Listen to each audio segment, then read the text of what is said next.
हूँ कि जिस जी एक पार्टी बदलते हैं फिर दूसरी पार्टी बदलते हैं, फिर मेरे को समझ ही नहीं आती कौन सी पार्टी में आज। जी कोरियावास का मैंने लिया है जायज़ा। अभी मेरी मीटिंग हुई थी MER के साथ और उन्होंने कहा कि 90% कोरियावास का मेडिकल कॉलेज है वो पूरा हो गया है। हम संविधान से ही चलते आए हैं, हम संविधान के अगेंस्ट जा नहीं सकते, तो हमारी पूरी कोशिश की है कि सबको इक्वालिटी मिले।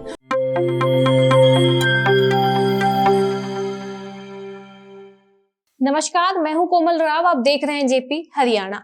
दोस्तों, आज पूरे देश में संविधान दिवस का आयोजन किया गया। इस वीडियो में हम महेंद्रगढ़ जिले में स्थित हरियाणा केंद्रीय विश्वविद्यालय में हुए आयोजन की बात कर रहे हैं। इस कार्यक्रम की मुख्य अतिथि स्वास्थ्य, चिकित्सा, शिक्षा व आयुष मंत्री आरती सिंह राव थी। महेंद्रगढ़ के विधायक कंवर सिंह यादव बतौर विशिष्ट अतिथि मौजूद थे। अध्यक्षता कुलपति टंकेश्वर कुमार ने की। अतिथियों को सुनने से पहले थोड़ी सी काम की बातें, थोड़ी सी भूमिका। अपने संक्षिप्त संबोधन में आरती राव ने PM नरेंद्र मोदी की ओर से शुरू किए गए संविधान दिवस समारोह के आयोजन की तारीफ करते हुए कहा कि इस प्रयास से युवा पीढ़ी को अपने लोकतंत्र व नेताओं के विजन को समझने में मदद मिलेगी। राव ने यह भी कहा कि संविधान के अधिकार दिए हैं तो कर्तव्य भी बताए हैं। हमें समन्वय बनाकर चलना होगा और समानता की जो परिकल्पना हमारे नेताओं ने की थी उसे पूरा करना होगा। इस समारोह में आरती सिंह राव के दादा व पिता के समय के साथी रहे समर्थक भी पहुंचे थे। आइए अब सुनते हैं आरती सिंह राव का संबोधन और NJP से हुई बातचीत के मुख्य अंश। Today we have all come here because today is Constitution Day, संविधान दिवस, और मैं इस दिवस की आप सभी को बधाई देना चाहती हूँ। 26 नवंबर को 1949 की बात है कि हमारा संविधान पूरा हो गया और आज इस बात को 75 साल हो गए। ये बहुत बड़ी बात है और हमारा संविधान दुनिया का सबसे बड़ा संविधान लिखित संविधान, और इसी वजह से भारत सबसे बड़ा गणतंत्र कहलाता है। 2015 में हमारे माननीय प्रधानमंत्री जी ने 26 नवंबर को संविधान दिवस सोची रखने की, और इसलिए सोची कि हमारे आने वाली पीढ़ी को अपने राइट्स और अपनी ड्यूटी से अवगत किया जाए। कॉन्स्टिट्यूशन सब बोलते हैं, जब तक लॉ नहीं पढ़ते या कुछ तो किसी को कोई फर्क नहीं पड़ता कॉन्स्टिट्यूशन क्या है। मगर ये बहुत जरूरी है क्योंकि एक अच्छा नागरिक बनना इस देश का और अपने देश को आगे बढ़ाना बहुत जरूरी काम है, और ये कॉन्स्टिट्यूशन बताता है आपको कि आप एक अच्छा नागरिक कैसे बनते हैं, आपके राइट्स क्या हैं और साथ साथ आपकी ड्यूटीज क्या है। ये बहुत जरूरी बात है।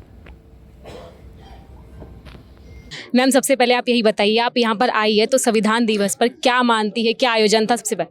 जी बहुत ही बढ़िया आज आयोजन था। आज हम सेंट्रल यूनिवर्सिटी महेंद्रगढ़ में खड़े हैं और यहाँ की फैकल्टी और स्टूडेंट्स ने बहुत ही अच्छा प्रदर्शन किया है और संविधान की छोटी छोटी सी चीज़ें जो डिटेल्स होती हैं उनको दर्शाया है और लोगों तक ये बात पहुँचाई है कि कितना ज़रूरी है संविधान हम लोगों के लिए, एक नागरिक के लिए, एक सरकार के लिए और एक जुडिशरी और लॉ के लिए। तो इन तीनों का संगम जब होता है तभी एक अच्छी सरकार बन सकती है। संविधान में समानता की परिकल्पना की गई थी, आपके हिसाब से कितनी पूरी हो पाई है? जी आई थिंक जितनी भी कोशिश की है, हम संविधान से ही चलते आए हैं, हम संविधान के अगेंस्ट जा नहीं सकते, तो हमारी पूरी कोशिश की है कि सबको इक्वालिटी मिले, और जहाँ जहाँ अगर हम चुके हैं तो कोशिश यही रहेगी आगे आने वाले समय में कि वो हम ठीक कर सकें। मेडिकल सुविधाओं को लाभ देने के लिए महेंद्रगढ़ को एक मेडिकल कॉलेज का निर्माण किया गया था कोरियावास में, और एक सेंट्रल यूनिवर्सिटी प्रस्तावित था। क्या योजना तैयार की गई है? जी कोरियावास का मैंने लिया है जायज़ा। अभी मेरी मीटिंग हुई थी MER के साथ और उन्होंने कहा कि 90% कोरियावास का मेडिकल कॉलेज है वो पूरा हो गया है और अगले साल में मैं पूरी कोशिश करूँगी एज हेल्थ मिनिस्टर, क्योंकि एक तो मेरे ही डिस्ट्रिक्ट में पड़ता है, तो मेरे दिल के बहुत ही ज़्यादा करीब है कि ये मेडिकल कॉलेज जल्द से जल्द शुरू हो जाए। कैंसर को लेकर कांग्रेस के जो नेता है, पूर्व क्रिकेटर नवजोत सिंह सिद्धू ने दावा किया, लेकिन कुछ ही भैया, एक अगले तो दिन देसी पर मैं- उन्होंने यूटर्न ले लिया।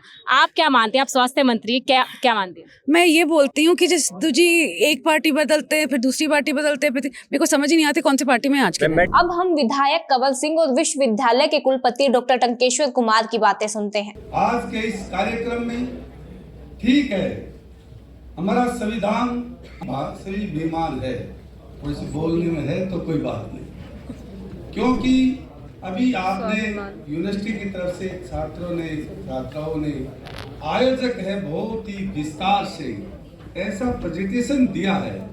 पहली संसद की जो कार्रवाई है, जो कानून पर हस्ताक्षर हुए, हमने रूबरू देखा। टंकेश्वर जी, आज के कार्यक्रम के बारे में बताइए कि सेंट्रल यूनिवर्सिटी में संविधान दिवस पहली बार बनाया गया या पहले से मनाते आ रहे हैं? नहीं, कुछ वर्ष हुए हैं इसे हम मना रहे हैं, और आज जो स्पेशल दिन था, क्योंकि ये पहला ऐसा कार्यक्रम था जिससे हम सेंट्रल यूनिवर्सिटी ऑफ हरियाणा और महेंद्रगढ़ की एडमिनिस्ट्रेशन के साथ मिलकर हमने मनाया, और जिसमें हमारे मैडम आरती सिंह राव जी आई और हेल्थ मिनिस्टर हैं और इसी रीजन को वो रिप्रेजेंट करती हैं।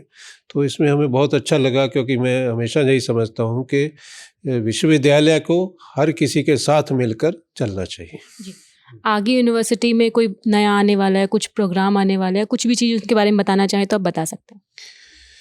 अभी तो देखिए, ये कॉन्स्टिट्यूशन डे का जैसे है कि ये इसको 75 ईयर हुए हैं, तो 75 ईयर जो है ये कॉन्स्टिट्यूशन डे केवल एक ही दिन के लिए नहीं, ये पूरा वर्ष मनाया जाएगा। और इसमें जो है हमारे विद्यार्थी जो है, इसमें लॉ के डिपार्टमेंट है, इसमें कोई ना कोई एक्टिविटी जो है वो करते रहेंगे। आज भी देखा उन्होंने एक इनेक्टमेंट किया, और मुझे उम्मीद है कि उनके पूरा उन्होंने साल का प्रोग्राम चार्ट आउट किया है, तो उसमें जो है हम कई क्विज़ या कुछ ऐसे पब्लिक अवेयरनेस, नई न्याय संहिता आई है, उसके बारे में भी पब्लिक तक पहुंचने के लिए उन्होंने कार्यक्रम बनाए हैं। इसको हम पूरा साल भर करते रहेंगे। Thank you so much. दोस्तों, आपको अतिथियों की बातें सुनने के बाद संविधान के प्रति सम्मान के इस आयोजन का महत्व समझ में आ गया होगा। महेंद्रगढ़ जिला प्रशासन के तमाम वरिष्ठ अधिकारी भी इस आयोजन में मौजूद रहे। आपको हमारी ये रिपोर्ट कैसी लगी, कमेंट बॉक्स में जाकर बताइएगा जरूर। आज के लिए बस इतना ही, धन्यवाद।